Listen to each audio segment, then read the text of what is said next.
Okay, before we get started, I want to be upfront about one thing. This is not an impartial review. It's anything but. I love Stubbs the Zombie, and I think you should play it. Now the rest of this video will be me simply explaining why you should play it. Sure, there will be some criticisms mixed in because nothing is perfect, but I love this game, and I am not even trying to hide it. With that shameless admission out of the way, let's talk about our favorite brain muncher, Stubbs. The story centers around Stubbs, a door-to-door salesman turned zombie in Punch Bowl, a futuristic 1950s era all-American town. The town has that pro-American Red Scare era Leave It to Beaver vibe that's just begging to be parodied. Throughout the game, we find out Stubbs was zombified, and we find out who's really running Punch Bowl. That's the story. Why is he a zombie, and what are we doing here? And let me just say, it's absolutely hilarious. There's a wickedly funny vibe to the whole thing. Emphasis on the wicked. I'm not sure I have enough cash to cover Oh, never you mind, sir. It's on the house. There's no need for that. Oh, it's my pleasure, officers. My pleasure.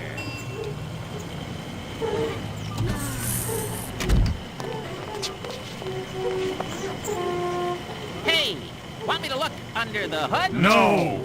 The whole town of Punch Bowl just seems to be hopelessly upside down, morally and ethically, making it ripe for a zombie outbreak. In this way, Stubbs isn't a hero, but a byproduct of a city that's just gone haywire. A town like Punch Bowl was going off the rails one way or another. Given all the kooky experiments going on, and just how incompetent everyone involved was, Punch Bowl was doomed no matter what.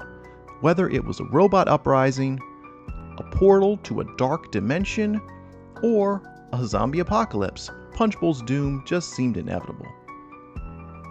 You'll notice a hazy green tint throughout the gameplay. You may be thinking, wow, this guy's video capture is terrible. You'd be right. But the game intentionally shades everything green to make it seem more zombified.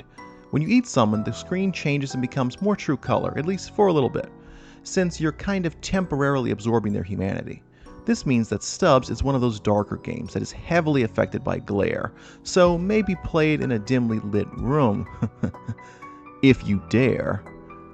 Okay, so Stubbs is about destroying Punch Bowl City with a zombie outbreak while finding out how Stubbs was zombified. Think more like Destroy All Humans, but with brains getting graphically eaten all over the place.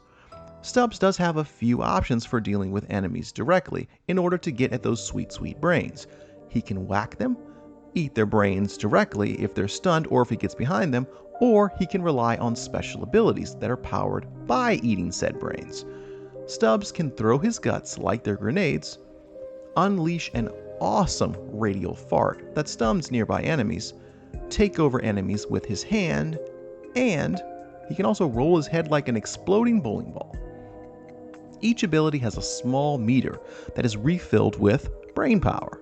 So if you're not eating people, you won't be using your abilities. This becomes a challenge when some enemies wear helmets, so their brains cannot be eaten, and they can't be taken over with your hand either.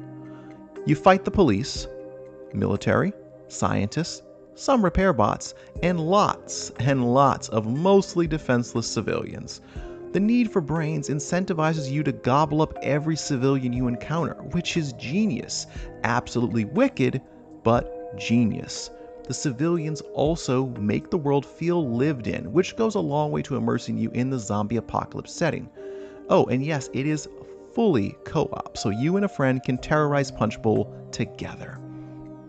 If you're an OG Halo nut, like I am, the Halo engine will feel very familiar here. Yes, Stubbs was made using the same engine as Halo CE.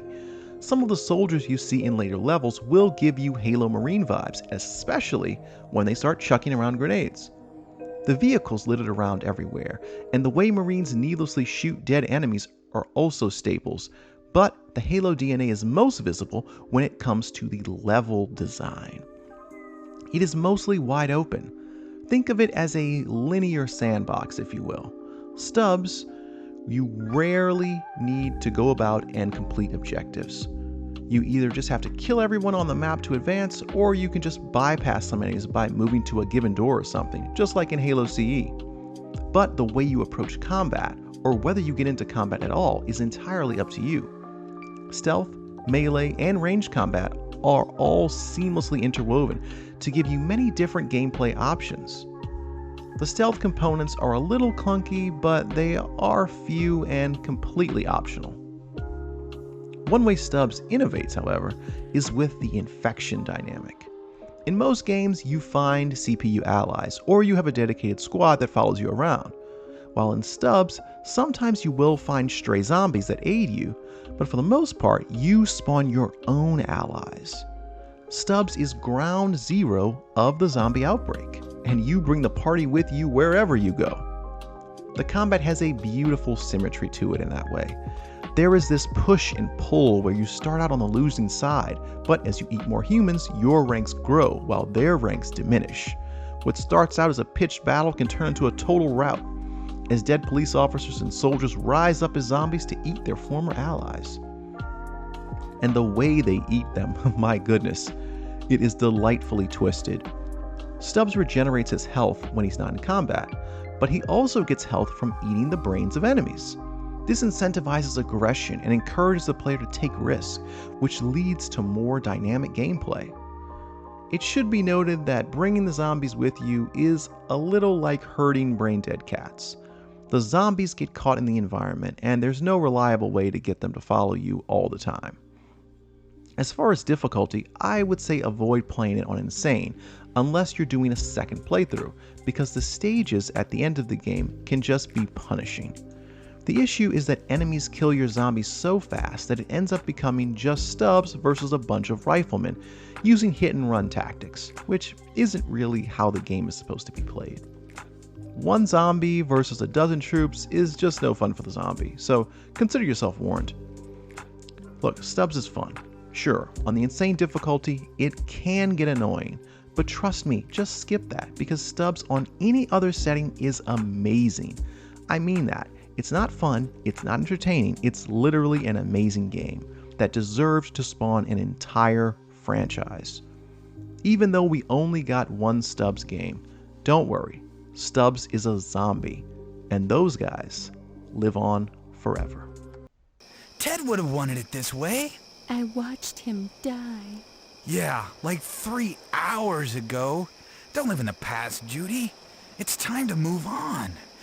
Oh, Fred, Fred, oh.